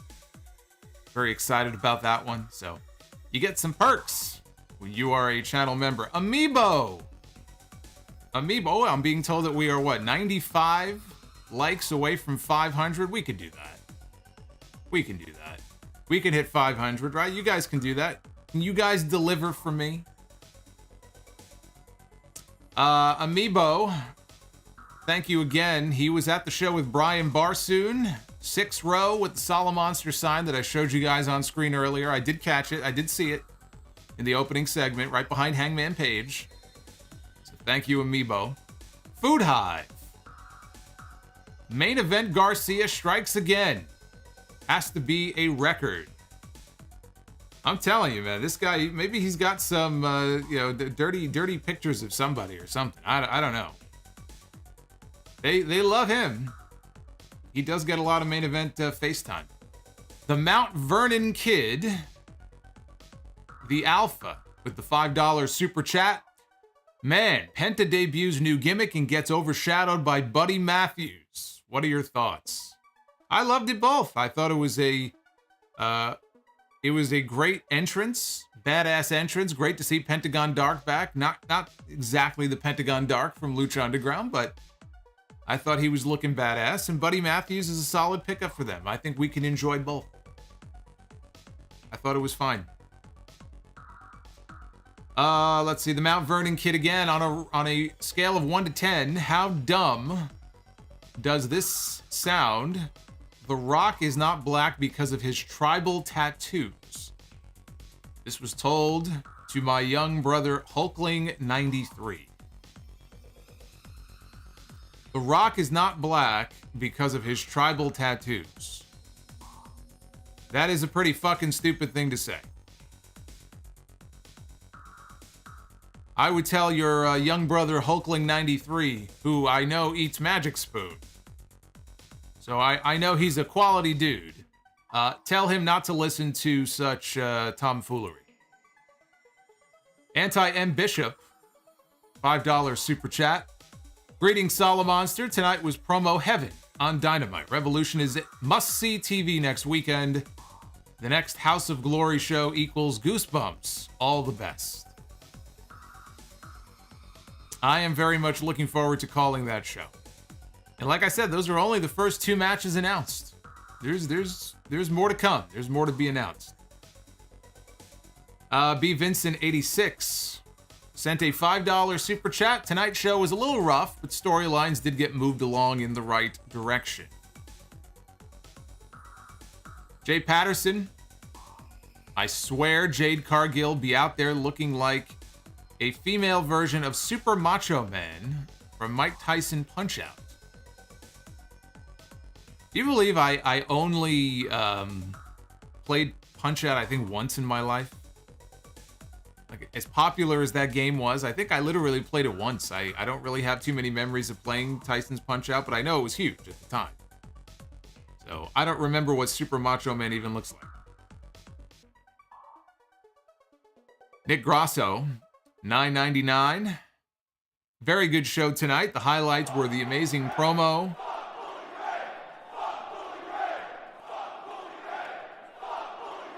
The chants speak for themselves. Thank you, Jared. Always brings a smile to my face when I see Bully the Clown popping up on my screen. But Nick says, very good show tonight. The highlights were the amazing promo by MJF and the Jericho Kingston segment. I don't get why they are doing a 6-man tag instead of a TNT title match at Revolution. Well, they got to give Sting and Darby a match on the show. And Andrade has been calling out Mr. Stink for weeks. So what else are they going to do? I guess, right? I mean, Darby would have been in the match. I guess Sting wouldn't have had anything to do. Maybe they want Sting in the match, or... Hey, you're giving me the option? Do I need to see Sting in the ring with Matt Hardy? No. I would rather see a 3-way match for the TNT Championship. That's the match that I wish they would do. Maybe they will. It's not official yet, but that seems like they're going in a different direction with it. Quintus Brown, the promo work from everybody was A1 tonight. You know, it's true, and I will also say, you know who else had the, maybe the promo of the week? I'm trying to see if it, I don't know that it would be, I don't know that I would rank it better than MJF's. They were kind of on the same level. But I gotta give props, as I will on the Sunday podcast, to Edge. I thought Edge's promo on Raw last night, or Tuesday night, I should say, or Monday night. What the fuck am I even saying anymore? What day of the week is that show? I don't know. I don't always watch Raw in full on Mondays, as you could tell. I finished the show yesterday, but Edge's promo on Raw was excellent. Yeah, when Edge comes out every few months and he sits in the middle of the ring and the camera zooms in on his face and he just cuts a promo on somebody, he does it better than anybody in wrestling right now. You know, he's tremendous on promos, so give him his props as well. Joseph Brooks, $9.99. Thank you, Joseph. Buy, rent, or sell on these matches based off their styles. Bryan Danielson against Zack Sabre Jr., Ricochet against Will Ospreay, or Moxley against Ishii. So you're basically, you know, you're asking me to rank technical against flying against brawling. And I think I like all of those styles, but if I had to choose which one, it's a good question. I'm trying to think. If I prefer one over the other, I probably, you know, if it's me, Party Monster. There you go, Steven. Steven's getting me to dance. Steven's getting me to dance. Look at this. Thank you for the Hardy Monster Super Chat. Those are all great matches, by the way, that you have recommended here. Moxley against Ishii might be the one that I actually want to see the most. You know, me personally, I probably would go...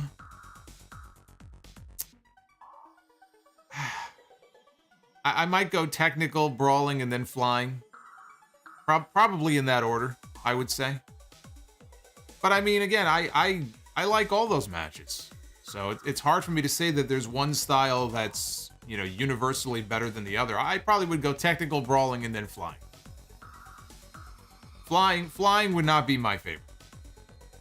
It's fun to watch, but as a matter of personal taste, yeah, you gotta give me more than just flying around. Flamethrower Fluff Salisbury. Yes, Maz, I know. I was saying, I know we've seen that match before. And I remember liking it very much. As I did Moxley and Suzuki, I think it was, right? They also, was it in Korakuen Hall? Might have been the first time that they faced each other. Flamethrower says, what would you think of a Buddy Matthews versus Daniel Garcia match? I think they would tear the house down. Well, not in front of Bridgeport, they wouldn't. I don't know. Bridgeport didn't seem too interested in Daniel Garcia tonight. Now, look, I think that could be a TV match at some point. I think that would be a very good match. Tuxedo T Servo, thank you for the 5. Loki Agatho with the $20 super chat spot. At work, not able to listen live, just dropping in to show some support to you and the stream. Loki, thank you. Loki, showing some love. Oh, it was Osaka Joe? Okay.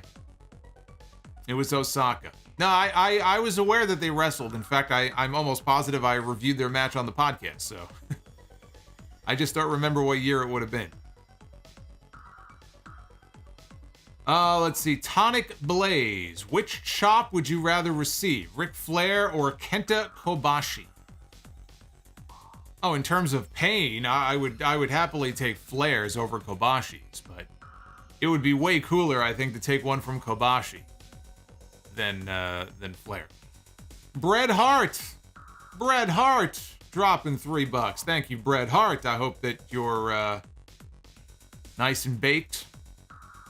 Well, not in that way, but or maybe you are. Maybe you are baked in that way. I don't know. I like my bread baked fresh. Rodimus Prime with the $20. Fun show tonight. Only thing that brought it down was the constant picture-in-picture. Really annoying. Plus, your thoughts on the debut of Nikita Lyons on NXT. I will let you know once I catch up on NXT. I have not watched it yet. French Fry Slut. $2 super chat. MJF revealing his villain origin story. Yeah, you know what? That's exactly what it was. That's exactly what it was. That is his villain origin story. I like it. Marcus Robinson as Beavis is headbanging there over my super chats. Thank you. Marcus Robinson Johnson. I'm sure it's a swerve, but MJF's promo definitely convinced me that he could be a great babyface one day. Without a doubt. Without a doubt. Old Dirty Sausage. I hope we get an Eddie Kingston and MJF feud at some point. Those dudes are a different breed. Thunderblade Liger. Hi, Solomonster. Buy or sell on Booker T's tag team partners in the Ruthless Aggression era. Goldust in 2002. Or Rob Van Dam in 2004. Oh, I can't vote against the Goldust team. That was far more entertaining. Far more entertaining. It's not even close. So I am buying on Goldust in 02. I am selling on RVD as his partner in 04. Let's see here. We've got Defined Real. Sent a 1999 super chat. MJF's promo is a reason I don't want him in WWE because I don't think they'll let him cut that type of promo. Oh, I don't know. I mean, they're a promo. Well, yeah, they probably wouldn't let him on TV calling himself Jew Boy, but I've seen other MJF promos that are far more questionable that whether or not WWE would allow something like that than the one we got tonight. James Cooper, $9.99. If Austin returns for more than just a one-off, would he be a potential opponent for Roman Reigns at SummerSlam? I would think he would have to be. I mean, you have the ability, if Austin comes back for more than one match, and I remain unconvinced that he's coming back for an actual match. I still think he may end up as a referee or something, but if you get Austin back and he is going to wrestle more than one match and he looks reasonably good at WrestleMania, I don't see how you don't build to a Roman Reigns Stone Cold Steve Austin match, whether it's SummerSlam or some other big show. You know, they got a bunch of stadium shows this summer. Money in the Bank is a stadium show. SummerSlam is a stadium show. They're doing a UK stadium show in September, I think around Labor Day. And if you have the ability to do Austin and Reigns, you do it. You do it. The possibilities are endless, but again, that's predicated on whether or not Austin comes back at all. And if he does, how does he look? How does he feel?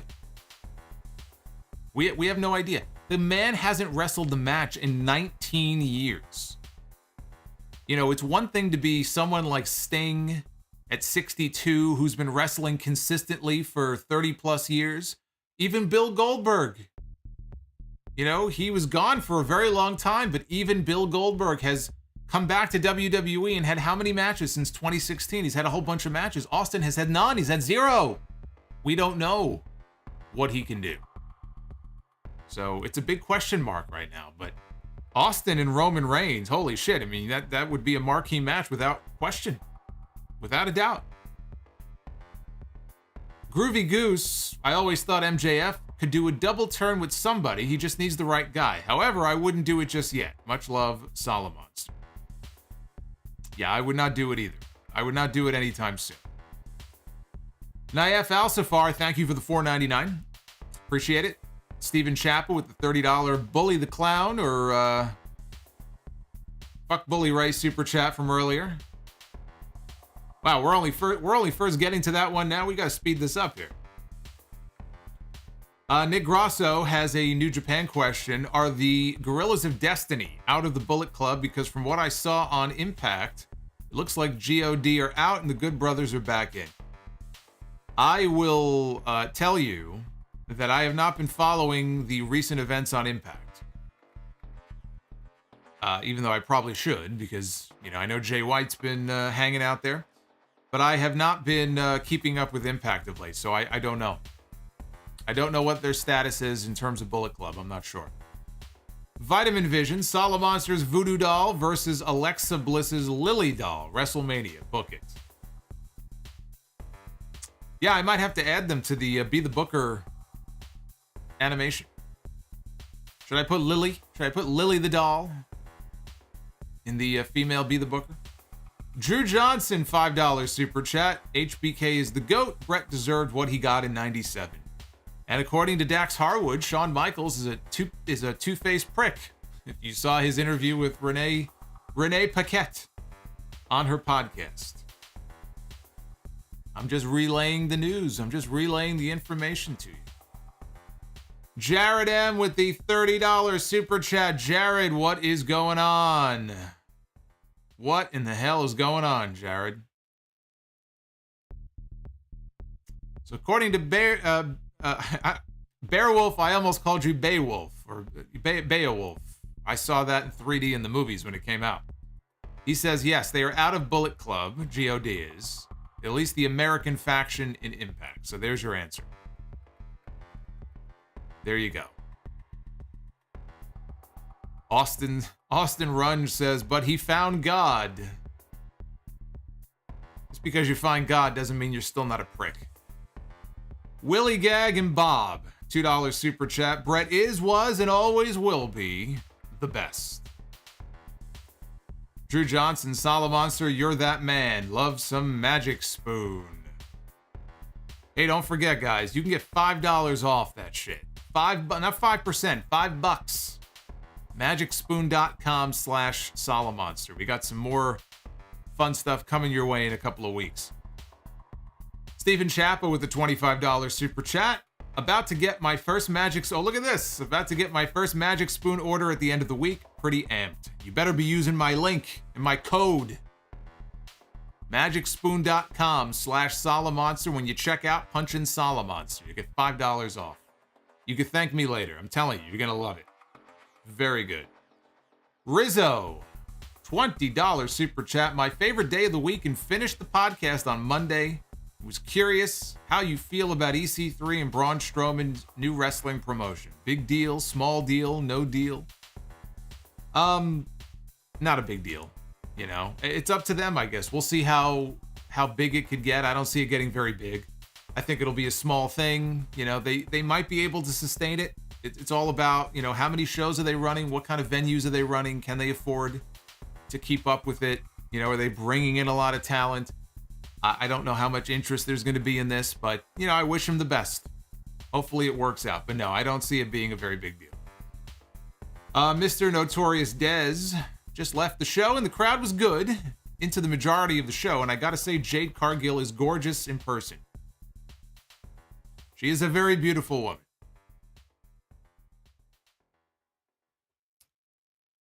Statuesque, you might even say.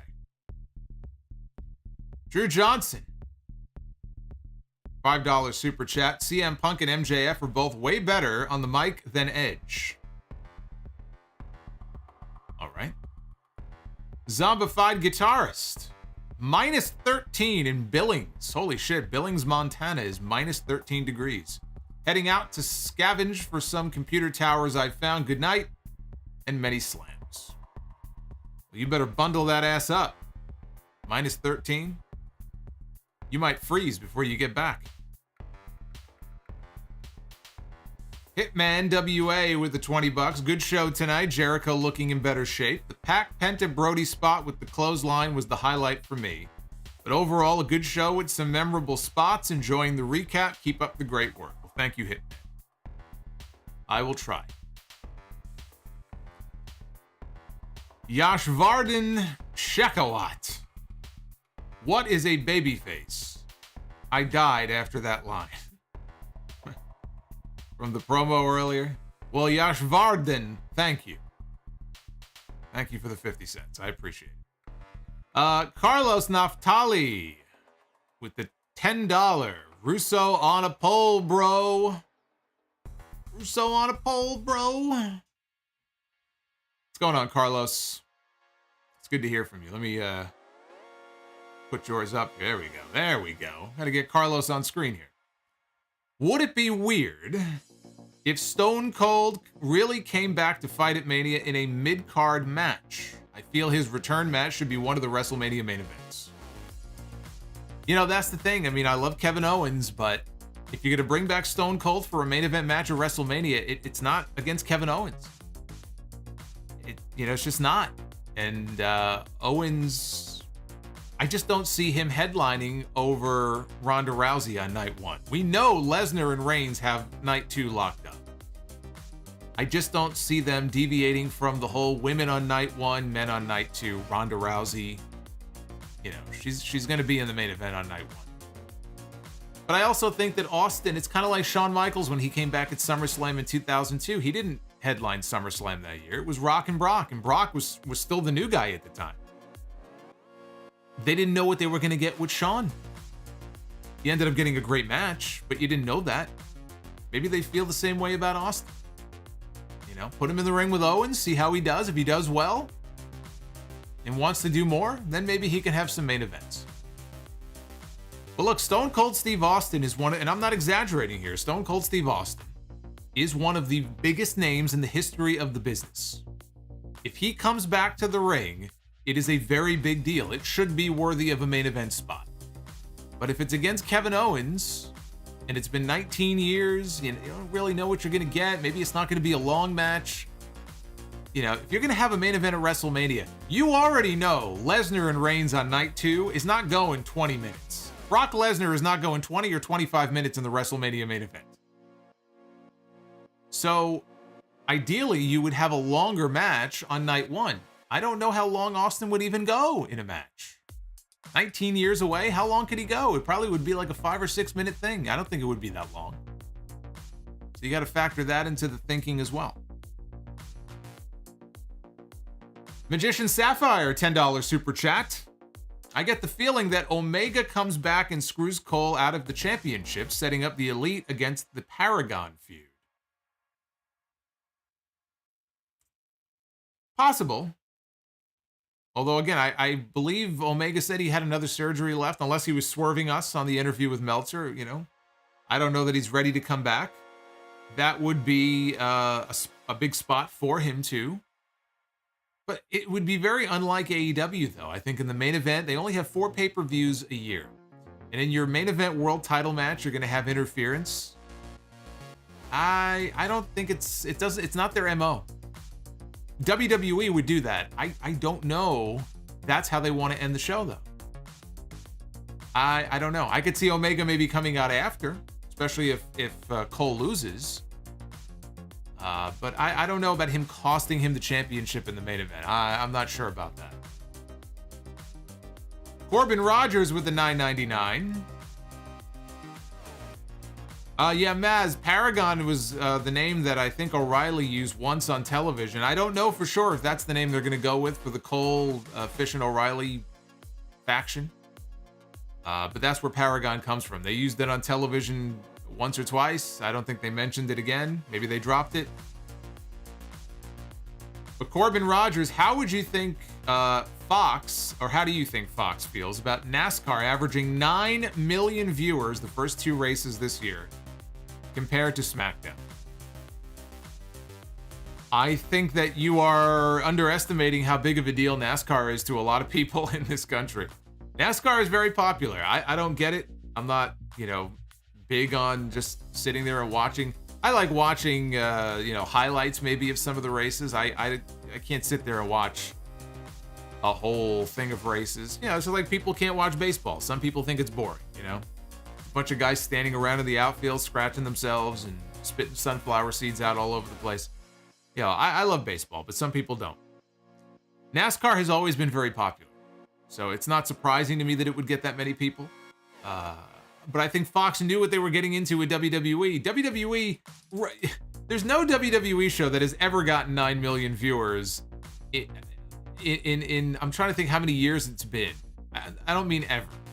There was that Saturday night's main event with Hogan and Andre that did 33 million.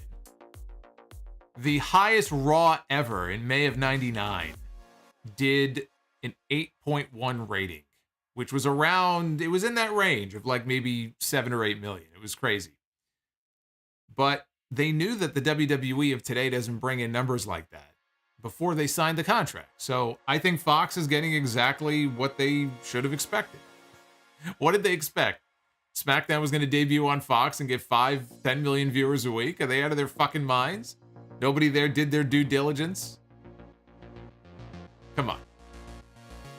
Even in 99, when SmackDown was on UPN, and I know UPN maybe didn't have the kind of clearances that Fox did, but that was like Attitude Era level WWE. They weren't pulling in numbers on network television even then like that. So Fox should not be surprised by these numbers. They knew what they were paying for. Drew Johnson, Solomonster, love the show. Your stream is the best. Thank you, Drew. Thank you. You are the GOAT. Deontay Soigné with the $2 super chat. MJF. He's a piece of shit, but he's my piece of shit. Yeah. I agree. He is a piece of shit. Amiibo Guru with the $5 super chat. Looks like the sign came through. Had a blast tonight. Hashtag simpin' for Solomonster. Amiibo, that was very cool of you to bring that sign to the show. And as I tell everybody, if you bring a sound off sign, give me a heads up. Because if I catch it, or if somebody clips it, I'll show it on the stream. I'll give you a shout out. Whether it's a sign, whether it's a giant Solomonster head, I'm still waiting for one of those. Maybe somebody can take that illustration I've never looked better. My fucking muscles have muscles in that illustration. You can blow it up, hold it up on a sign, man. Come on, put the Sound Off logo right there so people know who it is. Deontay Soigné yet again, $4 super chat. I hate him for fun, MJF. Love the show. And Randy Bobandy with the $9.99. Russo on a pole, bro. If you got cast on Survivor, how do you think you would do? I would be the first one eliminated. I don't do well in situations like that. Especially if it was like in the outdoors and I had to survive like in the wilderness or something. Please. I would be eaten by a bear on the first night. I would either be eaten by a bear or I would freeze to death if I have to like find wood to start a fire. I probably wouldn't be able to do it. I would die within 24 hours. I would be dead. So I would not do very well. To answer your question, that's why I will never try out for Survivor. Cam Reamston or Reamsten. We'll just call him Cam. Thank you for the $4.99. Big shout out to you, Solo. Every time I'm having a hard time in life, always able to come back and ease my mind. That's why I'm here. Why I'm here, brother. I'm here to serve. Whatever it is that's going on in life, you could turn it off for a couple of hours and come watch and listen and hang out. Ted Evans says, love you, Solo, but you need to do some curls. I could probably do some, gotta do some lats, right? And some delts. I just stick to the cardio. That's my problem. That's my problem. I could bulk up and look just like I do in that illustration if I put the effort in, but I'm not motivated enough, and I don't know what I'm doing. I'm picking up free weights. I need a focused plan. I'm focusing on cardio and nothing else, so I said I've never looked better than I look in that illustration. Oh boy, look who it is, everybody. It is Luis. It is Luis Belmont Show with the $5 super chat. I am happy that Brock Lesnar got what he wanted. Him against Roman Reigns, champion against champion. Winner take all.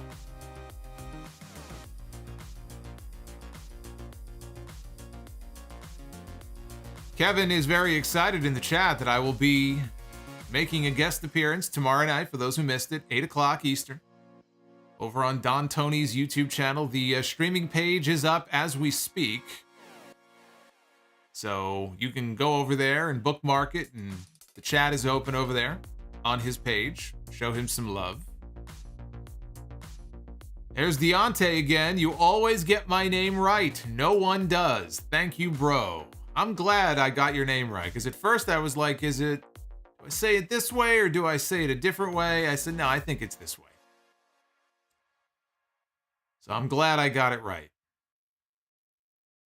There it is. For Deontay, there it is. There's the modern day mega powers. Paul Heyman never looked so good. With Brock Savage and Hulk Reigns.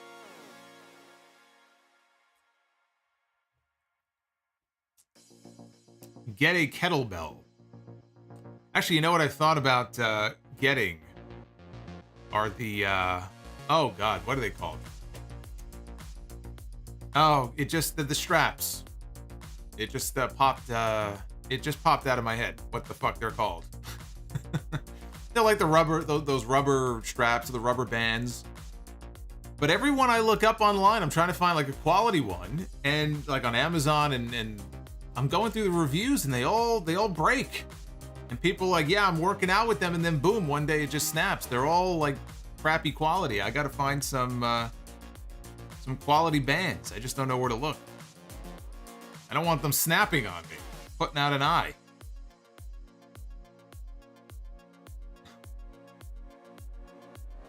Bowflex? No, not Bowflex. Not Bowflex. They're just like bands. You could tie them to like a post or something. You could step on them, and it's for resistance bands. They're resistance bands. But again, a lot of the ones that I've looked up online, they just don't seem to be of good quality. They snap, they break. People are posting photos. I go, I don't want that. Shake weight? No, I don't do shake weight. Is shake weight even still a thing? Don Juan with the $1.99. Very upset. He goes, I am the real Don. Don Tony who? Well, you are the Don here in our chat. How about that? In our little community here, you are the one and only Don. See, he's not coming here. I'm going to him. So that's over there. Over here, you're the Don. Resistance bands do work. I know they do. That's why I'm looking for some quality resistance bands that won't break. Once I find them, we'll start getting, summer, before you know it, summer's going to be here. I got to get my beach body ready for the summer. We got to start planning for the summer here. When I hit the beach, I'm going to be flexing on the beach. Running down the sand like on Baywatch. I'll look like what's his face back in the day. On Baywatch. What was his name? The Knight Rider guy? Need Gargano in AEW? Well, be patient for a few weeks. You might get your wish.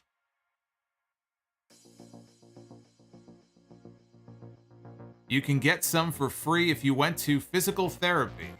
Oh, I already did physical therapy a few years ago. I don't need to go back to physical therapy again. Luis, chiming in with another $5. Could we get the winged dragon of Ra to block Paul Heyman from getting away? What? The winged dragon of Ra? What the fuck is that? I don't know what that is.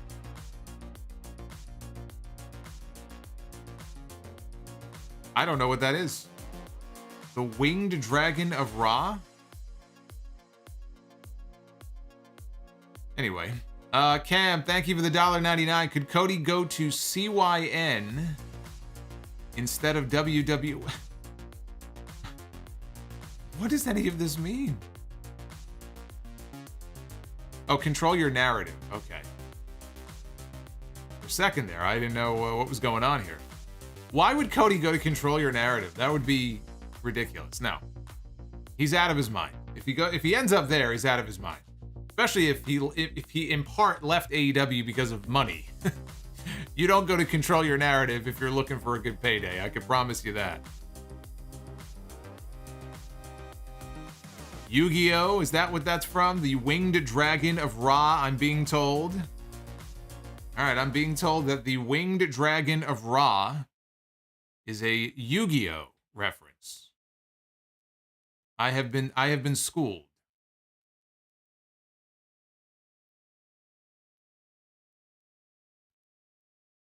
David Hasselhoff. Yes, that's who I was referring to before. It was David Hasselhoff.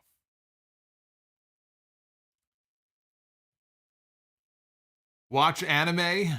Dude, I barely have time for all the wrestling I have to watch. You got me watching anime here. No anime for me. All right, yes it is.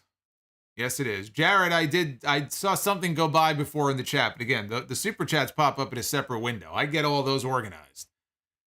Anything on the right-hand side here, I either catch it or I don't, but I get to go back when everything is over and read through everything I missed, so. But thank you. I think he's, what are you, 10 months now? Are you 10 months deep or 9 months? Channel members. March is coming up, and next month we will have had channel memberships here open for a full year. I only opened them up at the end of March last year for the first time, and we are very, very close to 300 members, which was one of those milestone numbers I wanted to hit, and we're almost there. So only you guys can help get me there, and everybody who has already joined, I thank you for that. We're so close. I would love to hit it before we hit the year, but either way, we're going to hit it soon, and that's not possible without you guys. Devin from NJ2000, much fun talking to you last Thursday, Solomonster. Yeah, again, one of those perks of channel membership, and that's for all tiers. There's 2 tiers. Is the call-in shows. We just started doing them. I used to do calls here at the end of the live streams. And then once I started doing Be the Booker, which I'm going to get to here, but And then sometimes the streams would go over and I would turn around and it's like, I'm 2 hours in. I'm not first doing phone calls 2 hours in. And then some of the calls got ridiculous and people didn't like them. And I said, fine. So I said, you know what we'll do? We'll make it a perk for channel members. So we still do phone calls. We do these dedicated shows. I opened the phone lines up to you guys. We did 2 hours last week. I had a completely shitty day. That was the day that I got stranded in the Apple store in Apple hell for 8 hours. I had an 11 a.m. Genius Bar appointment to fix an issue with my existing phone. Ended up buying a new phone, which I needed anyway. And then there was some transfer issue where I had traded in the old phone and everything was already taken care of, but they couldn't transfer my photos and stuff over. And it wasn't in the cloud. That's my fault. It wasn't in the cloud. But device to device should be lickety split. And it was like I had stumped them. Like all these geniuses in the Genius Bar were completely stumped. And I said, I'm not going to let you wipe my old device and erase it until I get my fucking photos. But I had already, gotten the money for the trade-in, so I couldn't leave the store. So I was stuck there. 8 o'clock at night. It took that long on their Wi-Fi to transfer every single thing that was on the old device. I wanted to just bang my head against the wall. I can't tell you how many people walked up to me that day and said, "You're still here?" Like they felt sorry for me. They were about to start throwing spare change at me.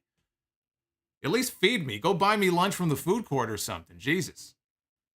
But I came home that night and was just not in the mood. And you guys cheered me up. So that was as fun for me as it was for you. I'm glad you enjoyed the show. And again, we'll probably do another one next week.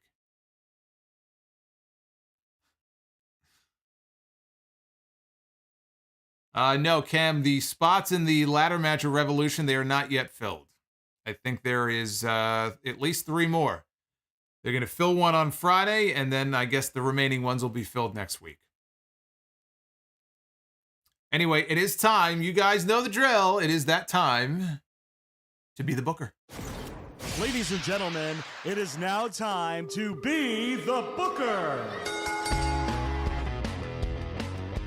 Yes, it is one of your favorite segments. And as I mentioned at the beginning of the stream, I did mention that over these next few weeks, we're going to be filling these brackets out right here. See the black bracket there? That's going to be for the men. The red one will be for the ladies. And so starting tonight, as I pick matches each week, I do it on Wednesdays. I do it on the SmackDown Rampage recap on Fridays. I will collect the names of all of the matches, who is wrestling who. Once I have 8 for the men, 8 different matches, and 8 for the women, I will put together a bracket. And then over a period of time, I will let you guys vote for which matches you want to see advance until we get one winning match that I will allow you to vote on. So anyway, we'll be filling our own little March Madness bracket out here over the next few weeks. It'll be fun. It'll be fun. I hope we pick some good ones. Oh, I hope we pick some good ones. Well, let's see. Let's begin with the men. See what we come up with here. Again, this is going to be the first match that's going to go somewhere in that men's bracket. And we begin with Kofi Kingston. Look at those Kofi plates. Former WWE champion, Kofi Kingston. So we're starting with a former world champion here. Not bad. Let's see who Kofi is going to be challenging. Who's he going to be standing across the ring from? He'll be going one-on-one with the bad guy, Razor Ramon. What do you think about that? Razor Ramon against Kofi Kingston. I kind of like that match. I'm gonna give that one a thumbs up. I like that. So that's our first men's match. That's going to be going into the men's bracket. And we'll flip over now, and we will do the ladies now. The Be the Booker, that is. We're going to do the female be, you know what I mean. Let's be the Booker on the ladies' side. See what we come up with here. Our first choice is Eve Torres, former WWE Divas champion. Eve. I don't know. I liked Eve, though. I liked Eve. Let's see who Eve is going to be stepping into the ring with. It'll be Eve going one-on-one with Stephanie McMahon.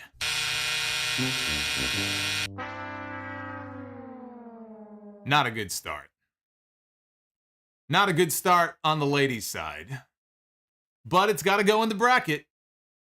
Eve Torres one-on-one against Stephanie McMahon. That will be in the bracket. So our March Madness has begun for Be the Booker. We'll be doing this again on Friday night on the stream. Again, once I have 8 matches that I have chosen for the men and then 8 for the women, I will put the bracket together. I will put it online for you guys to see. And we might limit the voting to YouTube only. So I could post polls under the community section. I can put a live poll even in the chat here on some of the streams. So instead of doing it on Twitter, maybe we'll do it here. And I'll let you guys vote. Which match do you like more? Which match do you think is the better match that should be moving on in the tournament? We're doing March Madness here on the Sound Off channel. Be the Booker style. So thank you for everybody who has left me some compliments on the new look for Be the Booker. I'm really happy with the way it turned out.